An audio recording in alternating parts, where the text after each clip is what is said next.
جادہ مستقیم سے ہٹانے کے لیے دن رات کوشاں ہیں۔ ایک نفس اور دوسرا شیطان۔ نفس اور شیطان دونوں دشمن ہمیں راہ حق سے ہٹانے کے لیے دن رات جد و جہد میں ہیں اور ہمارے خلاف مسائی جد و جہد اور محنت کر رہے ہیں۔ ان میں جو نفس ہے وہ بڑا دشمن ہے یا شیطان بڑا دشمن ہے؟ عمومی طور پہ تو یہ کہا جاتا ہے کہ شیطان نے ہمیں ورغلا دیا، لیکن شیطان جب خود ورغلایا گیا، شیطان جب شیطان بنا تو اس وقت کوئی دوسرا شیطان تو نہیں تھا جس نے شیطان کو ورغلایا، وہ نفس تھا جو شیطان کو بھی شیطان بنا۔ نفس نے اندر سے سر اٹھا کے کہا تھا نا، آنا خیر منہ، میں بہتر ہوں، اور باقاعدہ دلیل کھڑی کر لی اس کے نفس نے، خلقتنی من نار وخلقتہ من طین، مجھے تو نے آگ سے پیدا کیا ہے، اسے تو نے مٹی سے پیدا کیا۔ مٹی افضل نہیں ہوتی، مفضول ہوتی ہے، اور آگ اٹھتی ہے اوپر کو جاتی ہے، یہ افضل ہے، لہٰذا افضل مفضول کو سجدہ کیسے کرے؟ میں سجدہ نہیں کروں گا۔ باقاعدہ اس کے نفس نے ایک دلیل تراشی۔ اللہ اگر چاہتا اس کی دلیل کے بخی اور دھیڑ کے رکھ دیتا، لیکن اللہ تعالیٰ نے اس کی دلیل کا جواب دینے کی بجائے کہا جا میرے دربار سے نکل جا۔ اس نے کہا مالک مجھے مہلت دے دے، کہا جا قیامت تک تجھے مہلت۔ اللہ اکبر۔ تو اب شیطان کو شیطان بنانے والا نفس ہے جس نے اندر سے کھڑے ہو کے کہا انا خیر منہ، میں بہتر ہوں۔ اس میں نے شیطان کا بیڑا غرق کر، انانیت اسے کہتے ہیں، انا خیر منہ، اس سے انانیت ہے، میں بہتر ہوں۔ ایک بزرگ تھے، انہوں نے ساری زندگی اپنی زبان پہ لفظ میں نہیں آنے دیا۔ وہ فرماتے تھے یہ وہ لفظ ہے جس نے شیطان کا بیڑا غرق۔ تو وہ اس مفہوم کو ادا بھی کرنا چاہتے تو بالفاظ دیگر کر۔ کسی نے سنا کہ فلاں شخص ہے، اس کی زبان پہ کبھی میں کا لفظ نہیں آیا، تو اس نے کہا لو اس کی زبان پہ یہ لفظ کیوں نہیں آیا؟ میں جاتا ہوں اور ان کی زبان پہ یہ لفظ آئے ہی آئے۔ ہر شخص کی اپنی ترجیحات ہوتی ہے۔ ایک مہم پہ نکلا کہ ان کی زبان پہ لفظ میں لے کر آنا گیا۔ حضرت بیٹھے تھے، حضرت ایک مسئلہ پوچھتے ہیں، بیٹا پوچھئے۔ کہا شیطان کو کس چیز نے برباد کیا تھا؟ حضرت اب تو بولیں گے نا کہ میں نے اس کا بیڑا غرق کیا تھا، کہوں گا جیسے بھی زبان پہ لفظ تو آ گیا۔ اور شیخ بھی بڑے سمجھدار تھے، سمجھ گئے اس کی نیت کے کھوٹ کو کہ یہ کیوں آیا ہے اور یہ مسئلہ کیوں پوچھ رہا۔ ہر مسئلہ تفہیم کے لیے نہیں پوچھا جاتا، اس کے مقاصد اور بھی ہوتے ہیں، اور اہل اللہ کو اللہ نے وہ بصیرت دی ہوتی ہے جو سائل کے انداز سے سمجھتے ہیں کہ اس کے مقاصد۔ تو کہا حضرت پوچھنے آیا ہوں کہ شیطان کو کس چیز نے برباد کیا؟ حضرت فرمانے لگے نماز کا ٹائم ہو گیا، ابھی جماعت کھڑی ہونے والی ہے، نماز کے بعد اس پہ بات کر۔ خیر نماز ہوئی، سلام پھرا تو حضرت خود فرمانے لگے کسی نے پوچھا تھا کہ شیطان کو کس چیز نے برباد کیا، جواب دینا چاہ رہا ہوں، کس نے پوچھا تھا؟ جھٹ کھڑا ہو گیا میں نے۔ کہا بس اسی نے اس کا بیڑا غرق کر دیا۔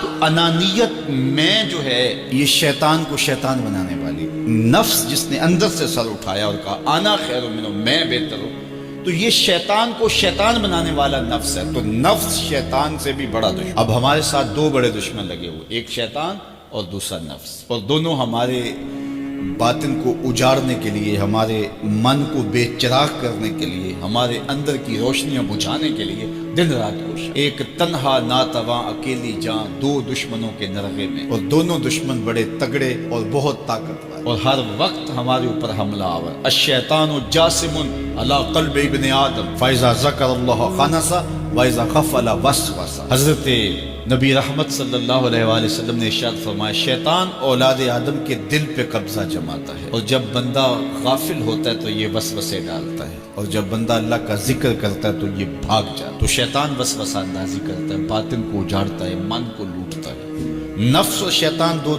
بڑے دشمن تھے جو ہمیں جادہ مستقیم سے بہکانے کے لیے دن رات کوشاں تھے۔ اب اللہ کا کرم دیکھیے، اذا دخل رمضان سلسلۃ الشیاطین، جب ماہ سیام جلوہ فراز ہوتا ہے تو شیاطین جکڑ دیے جاتے ہیں۔ جو ہی ماہ سیام شروع ہوتا ہے، چاند طلوع ہوتا ہے تو شیاطین جکڑ دیے جاتے ہیں، پورا مہینہ وہ آزاد نہیں رہتے، جکڑ دیے جاتے۔ سلسلۃ الشیاطین، یہ جو مسجدوں کے دروازے کھل گئے، جہاں 1.5 صف ہوتی تھی وہاں 5 صف تراویحوں میں ہیں، تو یہ شیطان کے بند جانے کی وجہ سے۔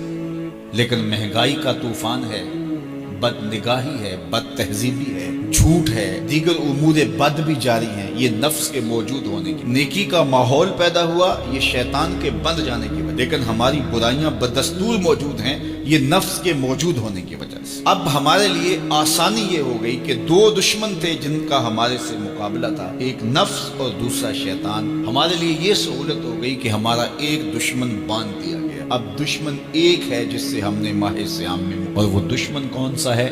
نفس۔ اب نفس کا مقابلہ اتنا آسان بھی نہیں، یہ بہت ڈاڈا دشمن ہے، اندر کا دشمن ہے، گھر کا بھیدی، باج فقیراں کسے نہیں ماریا، باہو ظالم چور اندر داہو۔ یہ بڑا سخت اور بڑا شدید قسم کا دشمن ہے۔ یہ اس کی چالیں بہت باریک، شیطان کی چالیں بھی بڑی باریک ہیں اور نفس کی چالیں اس سے بھی زیادہ باریک۔ اب کیسے مقابلہ کریں گے؟ شیطان بھی ہماری متاع عمل کو لوٹنا چاہتا ہے، حتیٰ کہ ہمارے ایمان کو برباد کرنے پر تلا ہوا ہے، اور نفس بھی چالیں چل رہا ہے، اور ہم اپنی زندگی لاؤبالی میں گزارتے چلے جا رہے ہیں۔ ہمیں پتہ ہی نہیں کہ ہم موت کے کتنا قریب ہو رہے ہیں، اور شیطان ہمارے اوپر، نفس ہمارے اوپر حملہ آور ہے، اور یہ چاہتے ہیں ٹھیک ہے یہ چلتا رہے، یہ رسمی زندگی گزارتا رہے، کوئی بات نہیں، اس کے اندر کو ہم لوٹ لیں، اور یہ دونوں دن رات لگے ہوئے۔ ماہ سیام آیا تو ہمارا ایک دشمن بند گیا، ہمیں تھوڑی سی سہولت مل گئی۔ اب ایک ہی دشمن باقی ہے جس سے مقابلہ کرنا باقی ہے، اور وہ ہے نفس۔ اب نفس سے مقابلہ کیسے ہوگا؟ تو کسی ایکسپرٹ سے پوچھیں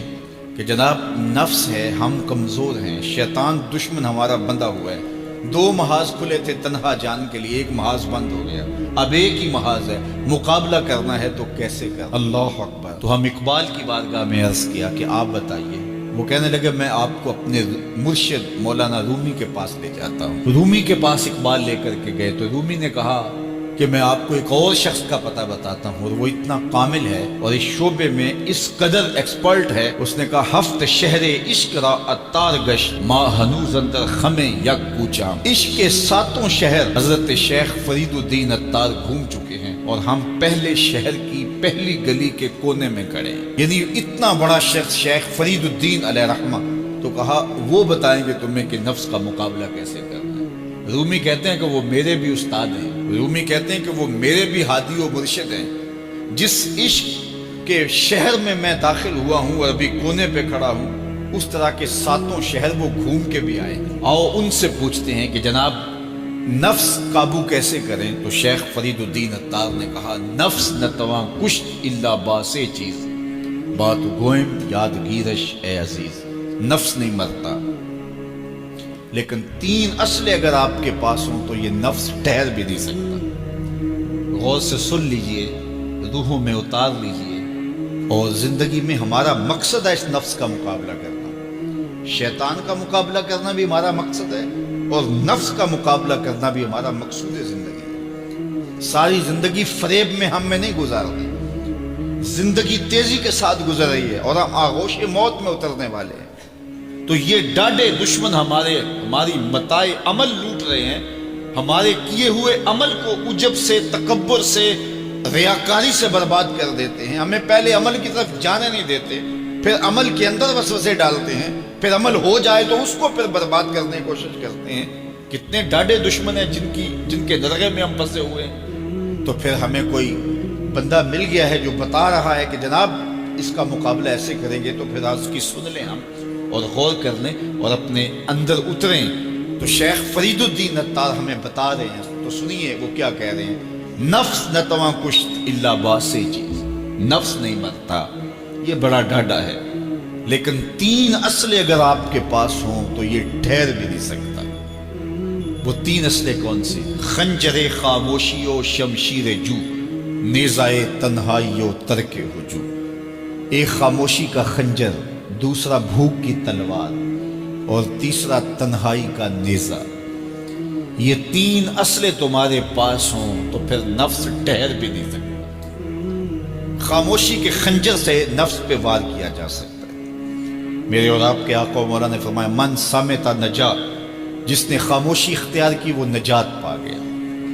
ہماری زندگی کے جتنے بھی برے اعمال ہیں ان میں سے سب سے زیادہ برے اعمال ہماری زبان کے۔